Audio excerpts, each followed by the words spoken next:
The monotony of dud days on the aerodrome exacts a cost from aviators which cannot be computed nor definitely ascertained, but seasoned squadron commanders have learned that their pilots live longer and fight better if they are helped through these dull periods with occasional amusements. Especially is this true where leaves of absence are infrequent. The British, who are past masters in this art of caring for their men, not only established a regular schedule of holidays for their pilots, but even while they lived on aerodromes, all pilots were required to take part in a certain amount of athletic sports, games, and friendly visits back and forth between squadrons.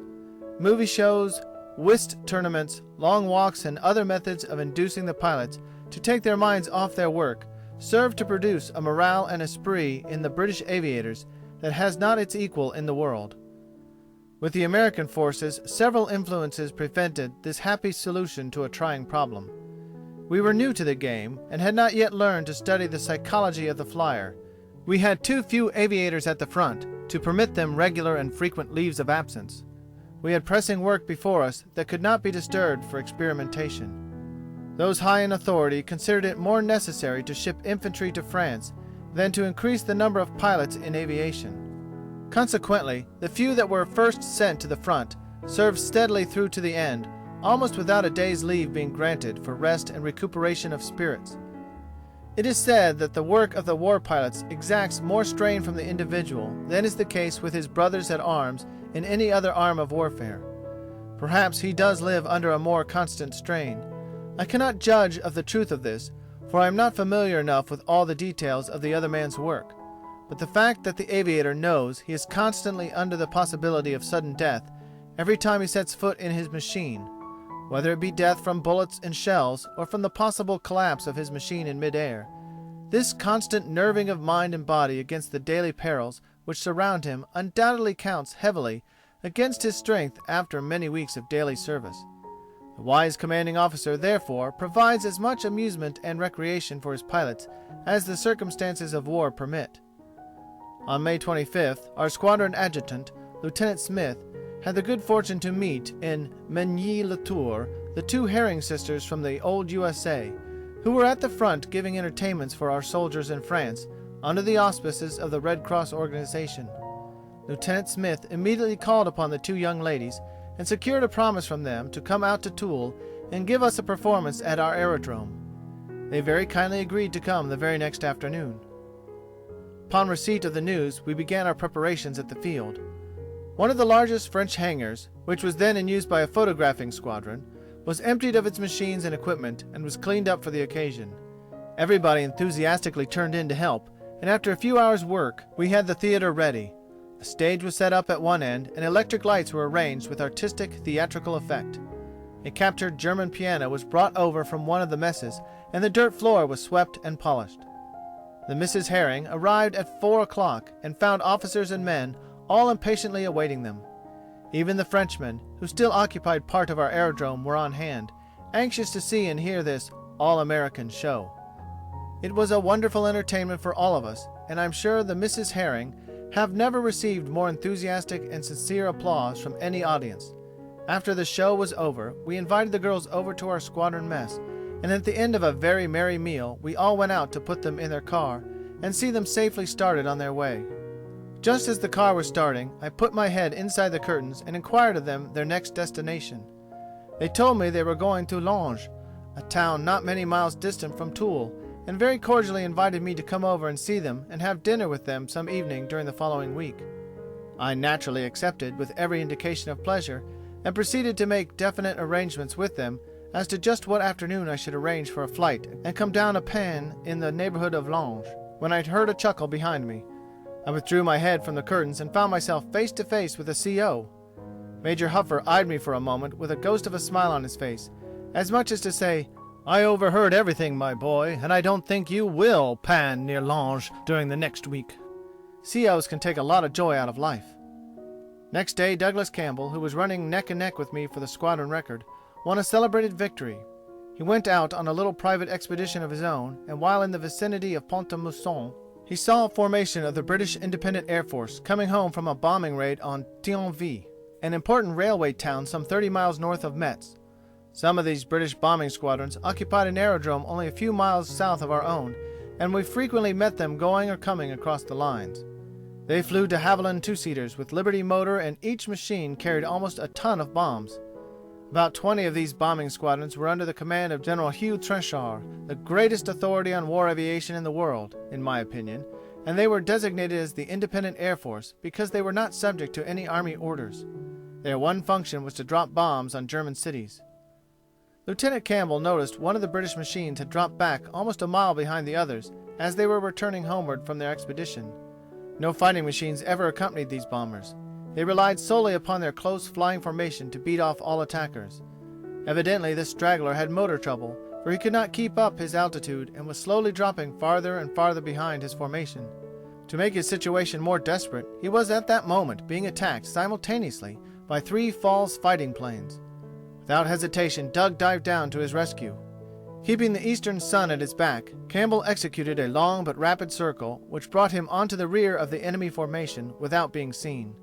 He aimed for the nearest falls and nearly shot him down with almost his first burst. Turning savagely upon the other 2 falls machines, he gave them burst after burst.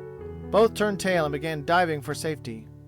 Chasing the 2 Huns back for a few miles until he was satisfied they would not check their speed this side of their aerodrome, the American turned back and quickly overtook the crippled British de Havilland. Escorting the pilot and observer well back to their destination, Campbell waved them goodbye and made for home.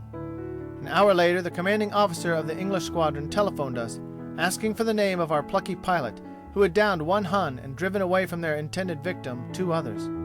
He stated that the British pilot and the observer had both been wounded by the Falls attackers, and had it not been for the timely arrival of Lieutenant Campbell, both would undoubtedly have been killed.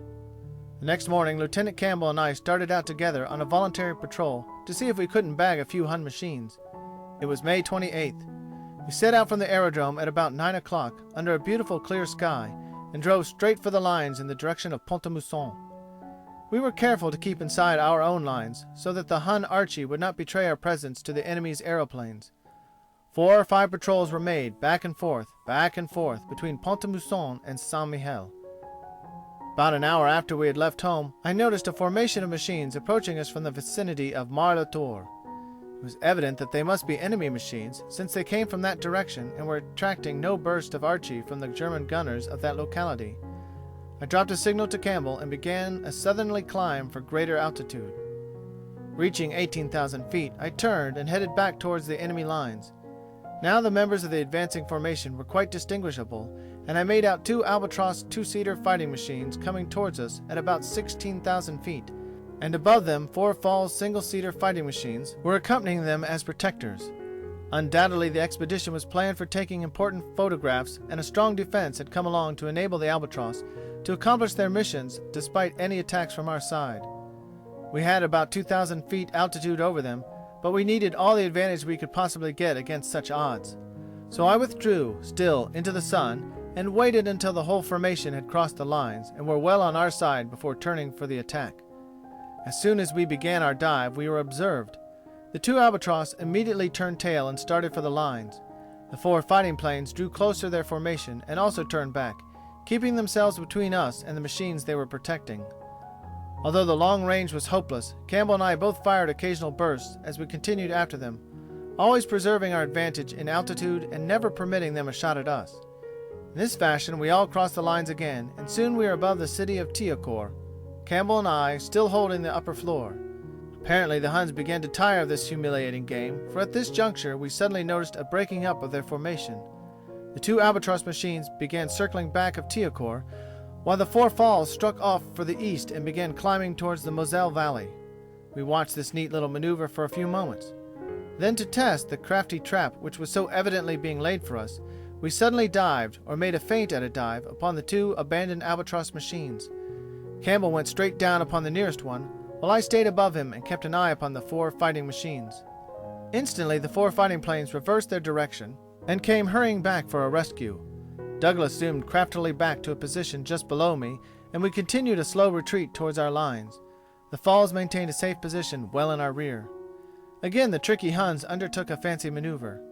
We saw one of the Albatross suddenly draw away towards the west, flying directly towards Saint-Mihiel, while the other ceased its circling and hastened to overtake the 4 fighting planes ahead of him. They waited until he had overtaken them, then all 5 turned to the east towards the Moselle, leaving the lone albatross an attractive bait for us 2 miles in their rear.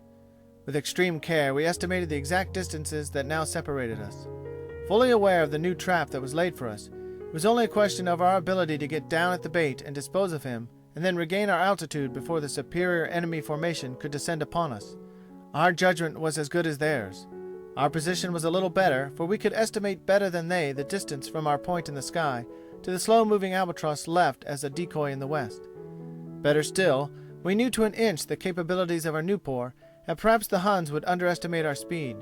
A fraction of an instant was all the mistake they need make, and they made it. Like a flash, we turned our airplanes and side by side dived swiftly down on the lone albatross, with our throttles full open. The Falls machines instantly turned to the pursuit, but even as they did so, they must have realized the futility of the chase, for not only did we have a mile or more handicap, but we rapidly increased this distance between us.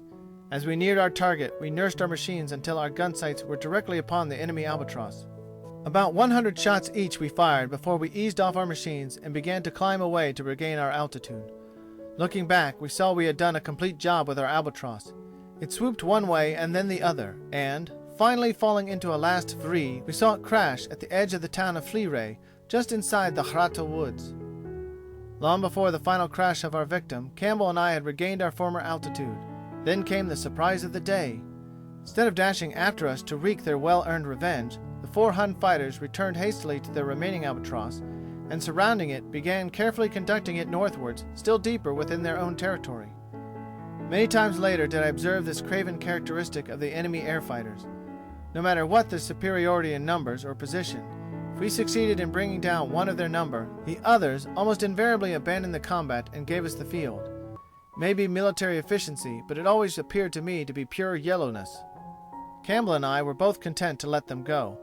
No sooner had the Falls machines pulled away than the Archie batteries below us began target practice. They had had time to calculate our position to a relative nicety in all this time, and they got in some really credible work.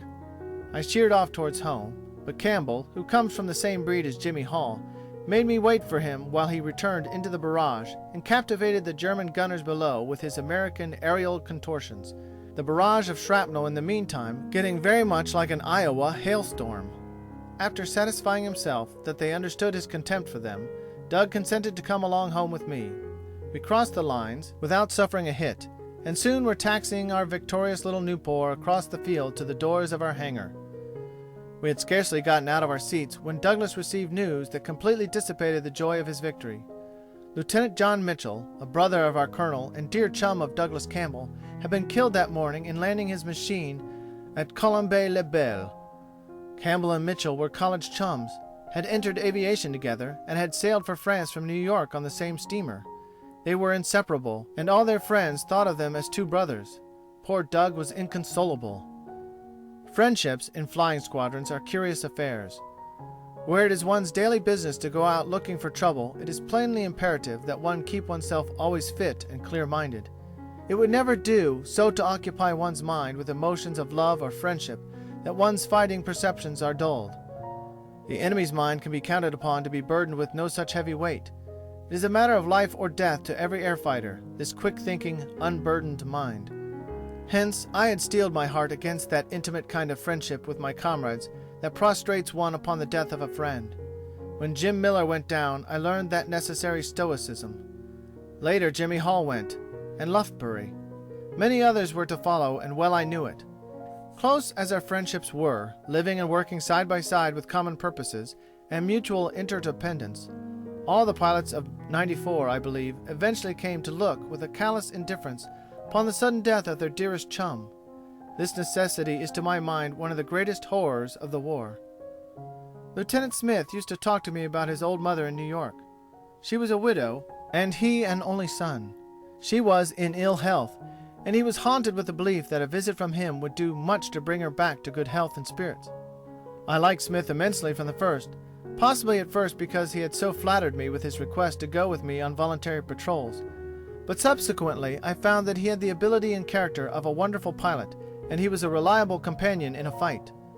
Various men in my squadron appealed to me in various ways, but Smith got so close to me by some attractive quality in his nature that I sometimes dreamed of him at night, picturing him battling against desperate odds in the air or being shot down in flames. Smith had an unfailing fund of good nature and humor.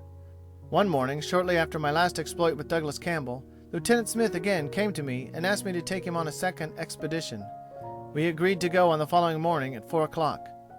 I might say, for the benefit of those who have never been out of bed at 4 o'clock, that it is always raw and chilly at that hour in the morning. And when one climbs up to 20,000 feet in the air and cruises about for an hour or so with nothing more than a cup of coffee under one's belt, it requires some little enthusiasm in one's nature to derive unmixed pleasure out of it. On this morning in question, Smith and I got up to 22,000 feet over Pont-à-Mousson and Fleury. The temperature at this altitude was probably close to 50 degrees below zero.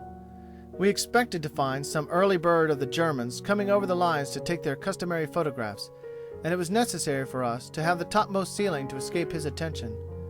After an hour of fruitless searching, I led off again to the west, this time a little deeper within German lines. To my surprise, I noticed Smith suddenly turn towards home and soon disappear from my sight.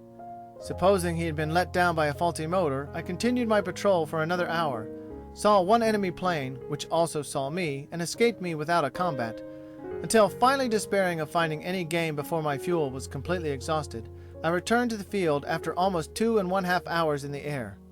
Lieutenant Smith came up to my machine as I shut off the motor. "Hello, Eskimo," he greeted me with some savageness. "Why didn't you stay up all day?" I asked him why he had come down.